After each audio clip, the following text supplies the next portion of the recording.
Hello everyone, কেমন আছো তোমরা? আশা করছি সবাই ভালো আছো। আমার নতুন একটা ভিডিওতে সবাইকে স্বাগত। আজকে তোমাদের সঙ্গে আমি কোল্ড কফির রেসিপি শেয়ার করব। তো তার জন্য প্রথমেই নিয়ে নিয়েছি একটা মশলা রাখার দানি।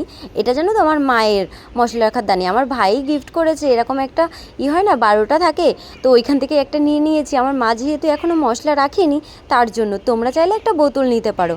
আর নিয়ে নিয়েছি 10 টাকা দামের একটা কফি, আর 2 চামচ চিনি, আর অল্প পরিমাণে জল দিয়ে এটা ভালো করে মিক্স করে নিয়েছি। এই প্রসেসটাই না তোমাদের সব থেকে ভালো করেই করতে হবে, জানো তো, এটাই মেন প্রসেস।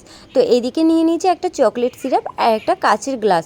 আমি চকলেট সিরাপটা, কাচের গ্লাসটা ডেকোরেশন করার জন্যই নিয়ে নিয়েছি, একটু দেখতে ভালো লাগবে আর কিছুই না। তো তোমরা চাইলে দিতেও পারো, নাও দিতে পারো।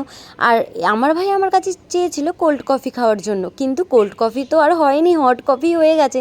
আমি দুধটা না আগে থেকে আমার ঠান্ডা করে নেওয়া উচিত ছিল, তো আমি গরম দুধটাই দিয়ে দিয়েছি কাচের গ্লাসের মধ্যে। দিয়ে দেবো আগে থেকে যে কফির মিক্সটা রেডি করে রেখেছিলাম, সেটাই আগেও দিয়ে দিয়েছিলাম, জানো তো, তোমাদেরকে দেখানো হয়নি, তার জন্য আরেকবার দিয়ে দিয়েছি। আর অল্প পরিমাণে কিছু বরফ দিয়ে দেবো।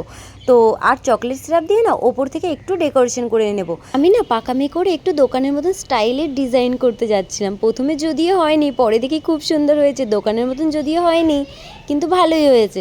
তো তখনই আমার দিদি চলে এসেছে। দিদি এসে বলছে, তোরা কি করছিস? আমি বলছি কোল্ড কফি বানাচ্ছি। দিদি বলছে, তোরা এক গ্লাস দিয়ে সবার হয়ে যাবে? তো আমার তো আর খাওয়া হলো না, দিদিকে একটু টেস্ট করতে দিলাম যে কেমন হয়েছে।